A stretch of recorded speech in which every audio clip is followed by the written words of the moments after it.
নমস্কার, খবর দিনভর নিয়ে আপনাদের সঙ্গে রয়েছে আমি সান্নিক। গতকাল গার্ডেন রিচের খবরে আমরা সারাদিন নজর রেখেছিলাম, আজকে সকাল থেকেও নজর রেখেছি। কিন্তু যে দুর্ঘটনা ঘটেছে, যে ঘটনা ঘটে গেছে, তার পাশাপাশি যে অঞ্চলে ঘটেছে সেখানকার ছবিটা কিরকম। গার্ডেন রিচ জুড়েই অবৈধ নির্মাণের রমরমা। গ্রাউন্ড জিরোয় তথ্য তালাশের চক্ষু চড়ক গাছ, পদে পদে বেআইনি বহুতল, পুরো আইনকে বুড়ো আঙ্গুল, ঘিঞ্জি রাস্তার ওপরেই একের পর এক বাড়ি। যে জায়গায় গতকাল ঘটনা ঘটেছে তার থেকে একেবারে ঢিলছোড়া দূরত্বে পাশেই এই রকম একের পর এক বহুতল উঠছে। আমাদের সঙ্গে রয়েছেন আমাদের প্রতিনিধি শঙ্কু। শঙ্কুর কাছে যাব। শঙ্কু, একের পর এক বহুতল, কালকে তুমি আশেপাশের যে বহুতলগুলো তুমি দেখাচ্ছিলে, হাত মেপে স্থানীয়রা দেখাচ্ছেন সেখানে যে সেইগুলো কতটা এই রকম জায়গায় থাকার অযোগ্য, অর্থাৎ এইরকম ঘিঞ্জি জায়গায় সেই রকম বহুতল থাকার কতটা অযোগ্য সেটা স্থানীয়রাও বলছিলেন। কিন্তু এই এত বহুতল তৈরি হয়ে যাচ্ছে, এত কিছু হয়ে যাচ্ছে, কোনো কি নজরদারি নেই?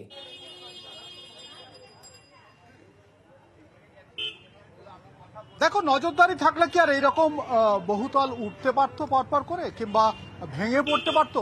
নজরদারির অভাব রয়েছে, সেটা কিন্তু আমাদের মেয়র যিনি ফিরহাদ হাকিম, তিনি গতকাল জানিয়েছিলেন নজরদারি বাড়াতে হবে। তাহলে নজরদারির অভাব রয়েছে।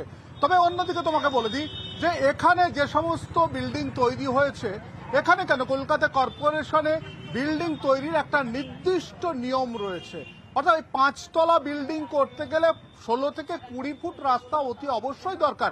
বিল্ডিং দুভাবে হয়, একটা হচ্ছে G+4 এই 5তলার ক্ষেত্রে, আর একটা স্ট্রেট। এখানে কিন্তু স্ট্রেট তোলা হয়েছে, আর সেই বিল্ডিংটা কিন্তু সম্পূর্ণ অত পর্যন্ত তোলা হয়েছে, তার কোনো বৈধ প্ল্যান নেই। বৈধ প্ল্যান না থাকলে তার জলের যে ব্যবস্থা, অর্থাৎ টাইম কলের যে জল আসে সেটার ব্যবস্থা থেকে আরম্ভ করে, তার নালার ব্যবস্থা থেকে আরম্ভ করে, সেগুলো কিন্তু তার ছাড় পাওয়া যায় না। সেই ছাড়াও কিন্তু বিক্রি হয়ে যাচ্ছে বিল্ডিংগুলো। অন্যদিকে আমরা শুনছি যে 2000 থেকে 2200 টাকা স্কোয়ার ফিটে বিল্ডিংগুলো বিক্রি হয়েছে। যদি 2000 থেকে 2200 টাকা স্কোয়ার ফিট কিংবা তার থেকেও নেগোসিয়েবল দামে বিক্রি যেখানে হচ্ছে, তাহলে কি ওই বিল্ডিংগুলো যে মেটেরিয়ালস দিয়ে তৈরি হয়েছিল সেই মেটেরিয়ালসের সঙ্গে করে সমঝোতা করেছে প্রমোটার? সেটাও কিন্তু প্রশ্ন উঠছে। অর্থাৎ বিল্ডিংগুলো হওয়ার কিছুদিন পরেই দেখা যাচ্ছে সেগুলো কিন্তু কোথাও একটু হালকা হেলে পড়েছে, কোথাও দেখা যাচ্ছে একটা বিল্ডিং এর উপর আরেকটা বিল্ডিং এর কার্নিস ঢুকে গিয়ে আরেকটা বিল্ডিং এর পিলার ভেঙে ঢুকে গেছে। সেই অবস্থায় এখনো পর্যন্ত রয়েছে। অর্থাৎ এই ধরনের একটা অরাজকতা, এই ধরনের একটা অনিয়ম কিন্তু এইখানে প্রমোটারদের ক্ষেত্রে হয়ে যাচ্ছে, এবং অবৈধ প্রমোটিং এখানে দিনের পর দিন হচ্ছে। যেখানে দেখা যাচ্ছে 2 থেকে 2.5 কাঠার উপর 5তলা বাড়ি, সেটা কি কোনোদিন সম্ভব? কোনোভাবেই সম্ভব নয়। সেখানে কিন্তু কোনোদিন ইঞ্জিনিয়ারিং এর প্ল্যান পাস হয় না। কিভাবে তৈরি হচ্ছে, কেন নজরদারি ছিল না, সেই প্রশ্নের জবাব যখন আমরা চেয়েছিলাম স্থানীয় মানুষজনদের, তারা কিন্তু একটা কথা বলেছিলেন যে যদি তারা কোনো কথা বলতে চান তাহলে কিন্তু তাদেরকে পরে মারধর কিংবা সঙ্গে সঙ্গে মারধর করা হতে পারে। তার জন্য স্থানীয় মানুষজন এই বিষয়ে আমাদের সামনে মুখ খুলতে চাননি। বেশ, শঙ্কু, তুমি যে কথা বলছিলে যে মানুষজন যেটা বলছেন, যে জায়গায় রয়েছেন তারা আতঙ্কে বাস করছেন, তাও বলার কিছু নেই। জলে থেকে কুমিরের সঙ্গে বিবাদের কথা স্থানীয়রা বলছেন। আমি তাদের বক্তব্য শোনাবো, তবে তার আগে ঠিক যে জায়গায় গতকাল ঘটনা ঘটলো তার ঠিক পাশেই তাঁতিপাড়া, একেবারে বিপর্যয় স্থল থেকে দেখতে গেলে ঢিলছোড়া দূরত্ব যাকে বলে, পরপর বেআইনি নির্মাণের বিপদ সেখানেও। স্থানীয়দের দাবি বহুতল তৈরির জন্য যে নিয়ম মানতে হয় তার কোনোটাই এক্ষেত্রে মানা হয়নি। স্থানীয়দের আরো দাবি, বাড়িটি জলা জমি বুঝিয়ে তৈরি হচ্ছিল।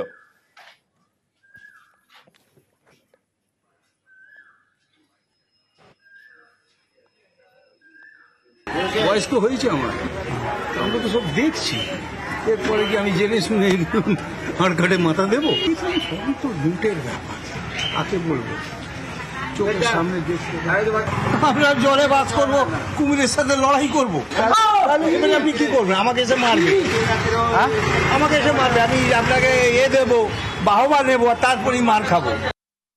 দেখুন, 5তলা বিল্ডিং হয়ে গেছে। দেখুন, হ্যাঁ, পুকুর ছিল আগে, বন্ধ করবো, বিল্ডিং করেছে 5তলা বিল্ডিং। হ্যাঁ, কে করবে? আপনি নেতা, আপনি লিখে দিলেন কাগজে, টাকা দিয়ে দিলেন নেতাকে, করে দিল বিল্ডিং। কে করবে, কে ধরবে? আমি আবার একটু শঙ্কুর কাছে যাব। শঙ্কু, যে ছবি আগের দিন যে জায়গায় বিপর্যয় ঘটলো সেখান থেকে যে অভিযোগ সামনে এসেছিল যে জায়গায় বাড়িটা ছিল সেখানেও অভিযোগ ছিল যে জলাজমি বুঝিয়ে সেখানে ওই নির্মাণ চলছিল। আরেকটা বাড়ি যেটা তাঁতিপাড়ার, এখানে এত বড় একটা বিল্ডিং উঠে দাঁড়িয়ে গেছে, মাথাচাড়া দিয়ে দাঁড়িয়ে পড়েছে, কদিন পর হয়তো সেখানে মানুষজন গিয়ে হয়তো থাকতেও শুরু করে দেবেন, সেই জায়গাতেও তো সেই একই অভিযোগ, সেই জলাজমি বুঝিয়ে সেখানে বাড়ি হয়েছে বলছেন স্থানীয়রা।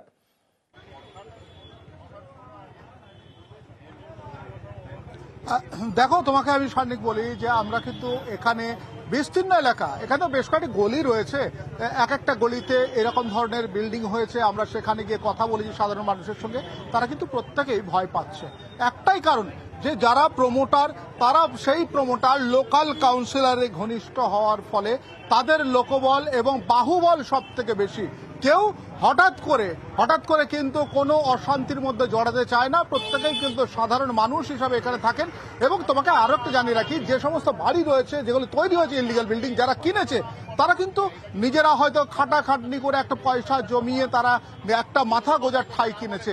তবে আমাদেরকে এখানে যিনি বড় চেয়ারম্যান ছিলেন তিনি বললেন আগে 10খানা এরকম ইলিগাল প্রমোটিং ভাঙা হয়েছে, এবার দেখা হচ্ছে যে যে ইলিগাল প্রমোটিং রয়েছে সেইগুলোকে তারা ভাঙার নোটিশ দেবে এবং ভেঙে ফেলবে বলে যতটুকু আমাদের জানিয়েছিলেন। অন্যদিকে অনেক বাড়ি যেগুলো কিন্তু হেলে গেছে, আমি যে গলিতে দাঁড়িয়ে রয়েছি এই গলির একবার শেষ প্রান্তে গেলে কিন্তু সেই রকম পরিস্থিতি দেখা যায়। তবে সাধারণ মানুষ অনেকটাই আতঙ্ক রয়েছে, তারা প্রতিদিন যেভাবে রাত্রে ঘুমোচ্ছে এই মুহূর্তে তারা কিন্তু বলছেন যে তারা যথেষ্ট চিন্তায় রয়েছেন, আতঙ্কে রয়েছেন। কারণ যে মাটিতে তৈরি হয়েছে এই প্রমোটিং কিংবা এই গড়ে উঠেছে এই 5তলা 6তলা ফ্ল্যাট, সেই মাটি কিন্তু নরম মাটি, কারণ সেগুলো আগে জলা ছিল, ডোবা ছিল, সেগুলো ভরাট করে তৈরি এবং শুধু তৈরি হয়েছে তাই না, একটা বাড়ির পাশে আরেকটা বাড়ি, সেটা দেখাই যাচ্ছে একেবারে হেলে পড়েছে একটা বাড়ির গায়ে আরেকটা বাড়ি, মানে একেবারে বেআইনি, যেভাবে সাধারণ চোখে দেখলেই যে কেউ বলে দিতে পারবে এই বাড়ি বেআইনি ভাবে নির্মাণ করা হয়েছে। কিন্তু পুরসভা, যাদের আধিকারিকরা এই গোটা বিষয়গুলো দেখার বা তত্ত্বাবধানের দায়িত্বে যাদের থাকেন, তাদের তরফে কি বলা হচ্ছে? বড় চেয়ারম্যান সেই ওই বড়র, তিনি কি বলেছেন শোনাবো। ব্যবস্থা আগা গোড়ায়নি, 2-3 মাসের মধ্যে আমরা 10খানা বিল্ডিং ভেঙেছি। তো যত ইনলিগাল বিল্ডিং আছে আমরা চাই এটা ভেঙে দিই, এবং ভেঙে দিলে আমি খুব খুশি হব। আপনি যে কোনো জিনিসই কিনবেন আপনার তো পেপারগুলো ঠিক মতন দেখতে হবে যে আপনি লিগাল কি ইনলিগাল, লয়ারের কাছ থেকে সাজেশনটা তো নেবেন যে এইটা নেওয়া যাবে কিনা, এবং সে যদি জেনে শুনে ফাঁদে পড়ে তো আমার কিছু করার নেই।